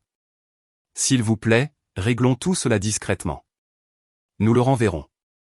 Nous porterons plainte, mais pas ce scandale public. » « Pourquoi ?» demanda froidement Iboni, sans lever les yeux de son travail. « Ça tuera la réputation de l'entreprise. Et la vidéo. Si tout le monde voit cette vidéo. » Il se tut, incapable de finir sa phrase. « Vous auriez dû penser à la réputation de l'entreprise lorsque vous avez pris de l'argent de concurrents, le coupa Iboni. Je sais que je suis coupable, cria-t-il presque, mais comprenez que ce sera un désastre pour tout le monde. Pensez-y. Peut-être qu'il y a un autre moyen. Il n'y a pas d'autre moyen, dit-elle fermement. Il doit répondre de tout, et il répondra publiquement. Julien la regarda avec désespoir et horreur. Il réalisa qu'on ne pouvait pas la dissuader. Il se retourna et quitta silencieusement la pièce. Iboni le regarda partir et retourna à son ordinateur portable. La présentation était presque prête. Il ne restait plus qu'à ajouter quelques touches finales, à tout vérifier une dernière fois. Elle travailla tard dans la nuit.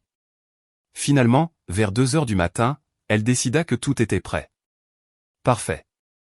Demain serait la fin. Elle enregistra le fichier, ferma l'ordinateur portable et alla dans la salle de bain se laver le visage avant de dormir. Quand elle revint 5 minutes plus tard, l'écran de son téléphone portable posé sur la table s'alluma avec un nouveau message de Dante. Son cœur manqua un battement. Elle prit le téléphone. Le message était court. Belle tentative, bébé. Julien vient de tout me donner. Tu aurais dû rester dans la neige. Un frisson lui parcourut l'échine. Elle ne comprenait pas ce que « tout me donner » signifiait. Elle se précipita vers l'ordinateur portable, l'ouvrit, entra le mot de passe. Le bureau était là. Elle trouva le dossier de la présentation, l'ouvrit, et vit que le dossier était vide. Elle commença à vérifier fébrilement d'autres répertoires, la corbeille. Tout était effacé. Elle se connecta au serveur de l'entreprise, dans son dossier de travail. Vide. Elle ouvrit ses emails où elle avait envoyé des brouillons. Vide. Tous les fichiers, toutes les preuves qu'elle avait collectées pendant des jours avaient disparu. Son ordinateur portable avait été entièrement effacé à distance. Elle resta assise, fixant l'écran vide. Julien. Il ne l'avait pas seulement supplié. Il l'avait à nouveau trahi. Il avait eu peur de la honte publique, avait couru voir Dante et lui avait tout donné. Les informations sur la révélation à venir, les mots de passe, les accès. Il avait passé un pacte avec le diable pour sauver sa propre peau. Et maintenant, elle n'avait plus rien. Absolument rien. Demain, c'était le gala où un Dante triomphant arriverait, sachant qu'elle était désarmée. Sa défaite était totale. Ebony resta assise, fixant l'écran vide de son ordinateur portable. Le téléphone avec le message de Dante gisait sur la table comme un serpent venimeux. Le silence dans la luxueuse chambre d'amis pesait, s'épaississant, se transformant en une terreur collante et visqueuse. Cette nouvelle trahison était pire, bien pire que la première sur le porche enneigé. Dante était un ennemi, ouvert, cruel, compréhensible. Mais Julien, il était un allié dans le malheur, un compagnon d'otage de la situation. Son action était un coup de poignard dans le dos qui ressemblait à une défaite finale et totale. Il n'a pas seulement aidé Dante. Il a anéanti tous ses efforts, toute sa douleur, toute sa lutte. Il lui a montré qu'elle était seule contre deux. Elle ferma lentement le couvercle de l'ordinateur portable. À l'intérieur, tout était réduit en cendres. Il n'y avait ni colère, ni désir de se battre davantage, seulement un vide sourd et dévorant. Elle avait perdu avant même que la bataille ne commence. Comme dans un rêve, elle se leva et quitta la pièce. Ses jambes la portèrent à travers la maison silencieuse et endormie. Elle ne savait pas où elle allait. Peut-être juste pour dire à Walia que c'était fini, que son plan avait échoué à cause de la lâcheté de son propre fils. La porte du bureau de la propriétaire était entr'ouverte. Une bande de lumière filtrait de dessous. Ebony frappa doucement et entra. Walia ne dormait pas. Elle était assise dans son fauteuil, vêtue d'une sévère robe de chambre, lisant un livre. Elle leva les yeux et il n'y avait pas une once de surprise dans son regard. Tout a disparu, murmura Ebony. Sa voix ne lui obéissait plus. Julien nous a trahis. Elle se dirigea vers le bureau et posa son téléphone avec le message ouvert de Dante devant Walia. Walia prit le téléphone, le porta à ses yeux et lut attentivement le court texte. Puis elle le reposa calmement sur la table. Son visage ne reflétait ni colère ni déception. Rien. Je savais que mon fils était un lâche, dit-elle d'une voix égale et calme. Mais je ne pensais pas qu'il était un imbécile. Ebony la regarda, ne comprenant pas. Ce calme était plus effrayant que n'importe quel cri. Il lui a tout donné, dit Ebony, sentant une boule lui monter à la gorge. Tous les fichiers sont effacés. Il ne nous reste plus rien. Demain, il viendra à ce gala en vainqueur, et nous ne pourrons rien faire. Walia la regarda comme si Ebony était une enfant qui ne comprenait pas des choses évidentes. Pensiez-vous vraiment que je confierais des preuves aussi importantes, le sort de toute mon entreprise, à un seul ordinateur portable connecté à un réseau commun? Ebony se figea. Le jour même où vous vous êtes assise pour la première fois devant l'ordinateur au bureau, poursuivit Walia, j'ai donné un ordre au chef de mon service de sécurité personnelle. Ce sont des gens qui ne rendent compte qu'à moi, pas à mon fils ou à qui que ce soit d'autre.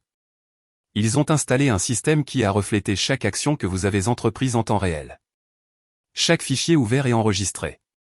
Tout ce que vous avez trouvé a été instantanément copié sur un serveur hors ligne sécurisé situé non pas même dans cette ville. Elle fit une pause, laissant à Ebony le temps de réaliser ce qui avait été dit. Toutes les preuves, Ebony, sont en parfaite sécurité. Chaque document, chaque capture d'écran, et bien sûr, l'enregistrement vidéo. Iboni se sentit prise de vertige. L'espoir, si faible et timide, commença à percer l'épaisse couche de désespoir. Mais alors pourquoi? Pourquoi Julian? Pourquoi l'a-t-il fait? Pourquoi le dire à Dante et aider à tout effacer? Et là, Walia se permit un léger rictus froid. C'était le sourire d'un général regardant une bataille déjà gagnée. Ça, ma chère, c'était mon plan, la partie principale. Elle se leva et se dirigea vers le bar, versant de l'eau dans 2 verres. Elle entendit un Iboni. Notre ennemi, votre mari, est un homme arrogant et sûr de lui, mais pas stupide. S'il sentait une menace réelle, s'il sentait que nous préparions une exécution publique pour lui, que ferait-il? Iboni réfléchit. Il ne viendrait pas au gala. Il s'enfuirait, essaierait de cacher l'argent, de détruire des documents. Exactement, hocha la tête Walia. Il se mettrait au vert et nous devrions le débusquer de son trou pendant des mois par le biais des tribunaux et de la police. C'est long, désordonné et inefficace. Non, j'avais besoin qu'il vienne de lui-même à l'échafaud, heureux, détendu et absolument sûr de sa victoire. Nous avions besoin qu'il se sente non pas comme une victime, mais comme un conquérant. Elle but une gorgée d'eau. La peur de mon fils était notre principal problème. J'ai décidé d'en faire notre principale arme. Hier soir, après qu'il vous ait supplié d'annuler tout, il est venu me voir. Il était en panique. J'ai réalisé que le moment était venu. Walia regarda Iboni droit dans les yeux. Je lui ai dit que j'avais parlé à Dante et que Dante se serait vanté auprès de moi qu'il avait une 2e copie de sauvegarde de la vidéo du pot de vin, que même si nous détruisions la première, il le tiendrait toujours en laisse pour le reste de sa vie et qu'après un scandale, il utiliserait certainement la 2e copie par vengeance. Iboni écoutait, retenant son souffle. Elle commençait à comprendre la logique diabolique de ce plan. Mon fils a paniqué encore plus, poursuivit Walia. Il était pris entre le marteau et l'enclume, entre mon plan de révélation publique et la menace d'un chantage à vie de la part de Dante. Et puis je lui ai offert une issue. Je lui ai ordonné. Va le voir, lui ai-je dit. Va voir ton maître. Fais semblant d'être finalement et irrévocablement passé de son côté. Parle-lui de mon plan. Dis que tu es terrifié et que tu veux l'aider. Donne-lui accès à l'ordinateur portable d'Iboni pour qu'il puisse tout effacer lui-même et être sûr que toutes les preuves sont détruites. Gagne sa confiance totale. Fais-lui croire que le danger est passé, qu'il nous a vaincus. Iboni regarda cette femme âgée avec un sentiment proche de la terreur sacrée. Sa visite chez vous, ses supplications, tout cela faisait partie de la comédie. Sa trahison n'était pas une trahison. Pour la première fois depuis de nombreuses années, mon fils a fait exactement ce que sa mère lui avait ordonné de faire. Il a joué son rôle, et le message que Dante vous a envoyé n'est pas la preuve de votre défaite, Iboni. C'est la preuve que notre piège a parfaitement fonctionné. Elle se dirigea vers son bureau, prit un mince dossier et le tendit à Iboni. La présentation est prête. Mes gens l'ont faite à partir de vos matériaux. Tout est ici, dans le bon ordre. Demain, vous monterez sur scène et vous appuierez sur le bouton. Iboni prit le dossier. Ses mains ne tremblaient plus. Le désespoir disparut sans laisser de traces. À sa place, il y avait un vide glacial et retentissant et une préparation absolue. Le piège était tendu. La bête, ivre de sa victoire, y marchait droit dedans. Iboni tenait le mince dossier, et il ne lui semblait pas lourd. Il était léger, comme un verdict. Elle ne dormit pas de la nuit, mais il n'y avait pas de fatigue. Au lieu de cela, un calme froid et retentissant s'installa en elle.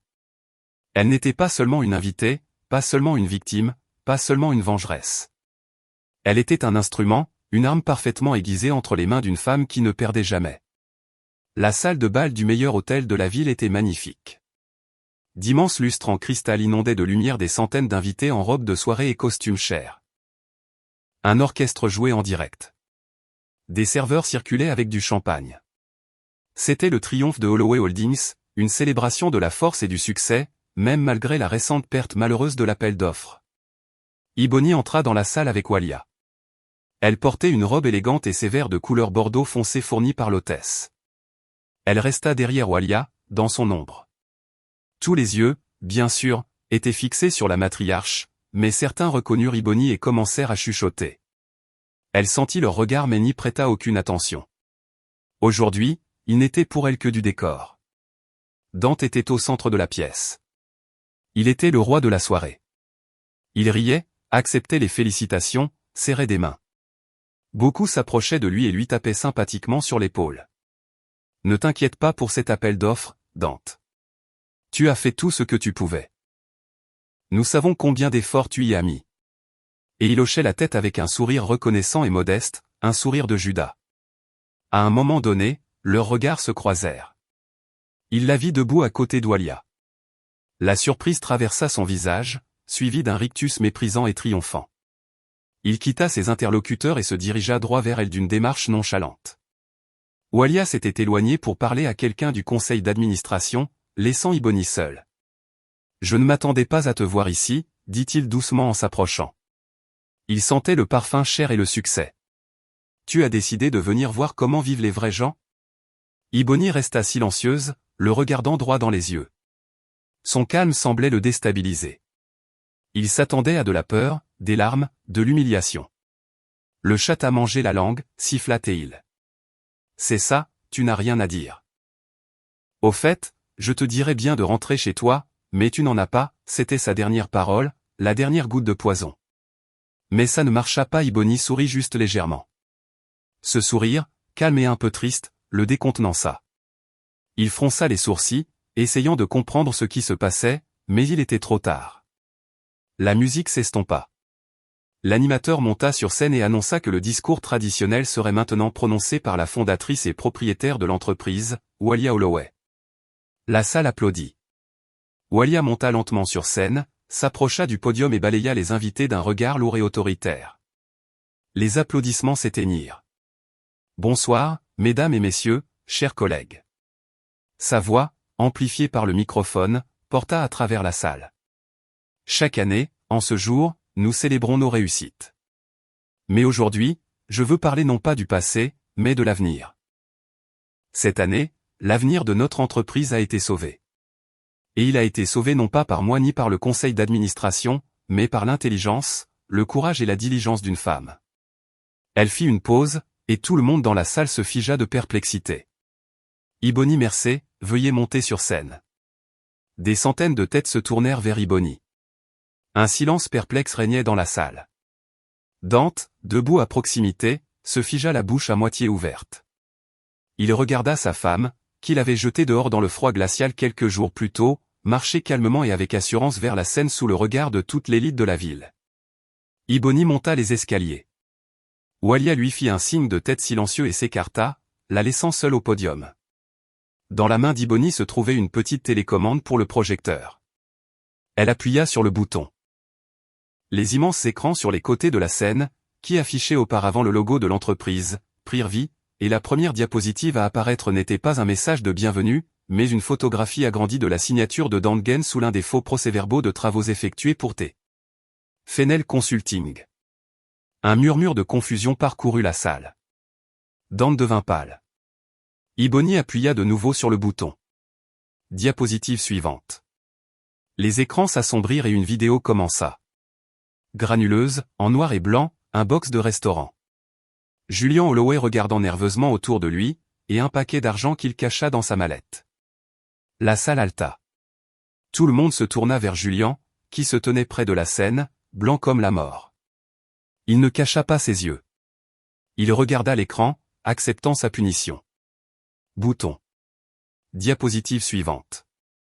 Le diagramme du parcours de l'argent. Des dizaines de flèches partant des comptes de Holloway Holdings, vers des sociétés écrans, et convergeant finalement en un seul point, le compte personnel de Tasha Fenel. Bouton encore, et une grande photographie en couleur apparut sur les écrans. Dante étreignant tendrement une Tasha enceinte sur le porche de la clinique. Des échographies dans ses mains. Un couple heureux, de futurs parents. Les femmes dans la salle altèrent. Quelqu'un reconnut Tasha assise à l'une des tables du fond et la montra du doigt. Elle se ratatina sur sa chaise, se couvrant le visage de ses mains. Bouton. Plan et documents constitutifs. Horizon Build and Supply avec les noms de Gaines et Fenel comme fondateurs. Preuve de la création d'une entreprise parasite. Et enfin, la dernière diapositive, le coup de grâce final, cette candidature à l'appel d'offres perdu et la page blanche au lieu de la signature et du sceau. Preuve de sabotage. Ebony baissa la télécommande. Un silence de mort, assourdissant, régnait dans la salle. Personne ne chuchotait. Personne ne toussait. Tout le monde regardait des écrans à Dante, qui se tenait au milieu de la pièce comme une bête acculée. Son visage était tordu d'un mélange de rage et de terreur. C'était fini. C'était irréfutable. Il se tourna pour courir, mais il n'y avait nulle part où fuir. Deux hommes en costume strict s'approchaient déjà tranquillement de sa table. Deux autres se dirigèrent vers la table où Tasha sanglotait. Walia s'était occupé de tout. La police, invitée au gala en tant qu'invitée, a agi rapidement et silencieusement. Dante ne résista pas. Il était brisé. Alors qu'il l'emmenait devant la scène, ses yeux croisèrent ceux d'Ebony. Il n'y avait plus de haine ni de mépris dans ses yeux, seulement une peur primitive et une incompréhension. Comment avait-elle fait ça? À ce moment, Julian monta sur scène. Il s'approcha du microphone. Ce que vous avez vu dans la première vidéo est vrai, dit-il fort et clairement, regardant la salle. C'était mon erreur, mon crime, et je suis prêt à en subir les conséquences. À partir de cette minute, je démissionne de mon poste de PDG de Holloway Holdings. Il posa le microphone sur le podium et, sans regarder sa mère, descendit les marches. Walia s'approcha du podium et prit le microphone. « J'accepte votre démission, dit-elle à son dos. Elle regarda Dante être emmené menotté, le suivant d'un long regard froid. Puis elle se tourna vers la salle, posa une main sur l'épaule d'Ebony et lui tendit le microphone. Ebony le prit. Elle regarda les centaines de visages qui la fixaient maintenant, non pas avec jugement ou curiosité, mais avec choc et respect. Elle retrouva sa voix. « Notre entreprise a survécu à un coup dur, dit-elle calmement et avec assurance. Sa voix ne vacilla pas, une trahison de l'intérieur, mais cela nous a rendus plus forts. À partir de demain, nous commençons une procédure d'audit interne complet et de restructuration. Nous récupérons tout ce qui a été volé, et nous deviendrons encore plus prospères. Madame Holloway m'a montré sa confiance en m'offrant le poste de PDG par intérim, et je l'accepte. » Elle fit une pause, balayant du regard la salle figée. « Et maintenant, si vous me le permettez, la fête est terminée. Demain, nous avons tous beaucoup de travail à faire. » Elle posa le microphone et, sans se retourner, quitta la scène. Elle a pris son travail, sa liberté, sa réputation. Elle a gagné, complètement. Je suis vraiment heureuse que vous soyez là et que j'ai pu partager mon histoire avec vous. Si vous l'avez aimé, montrez-le-moi en aimant la vidéo et en vous abonnant à ma chaîne. Voyons combien nous sommes. Écrivez dans les commentaires de quelle ville vous regardez et quelle heure il est. Je suis si curieuse de savoir d'où vous vous connectez, vous tous, gens merveilleux. Si vous voulez me soutenir un peu plus, vous pouvez aussi envoyer un petit don. Je partage de nouvelles histoires de vie pour vous chaque jour. Et maintenant, 2 de mes histoires les plus populaires apparaîtront à l'écran pour que vous puissiez choisir quoi regarder ensuite.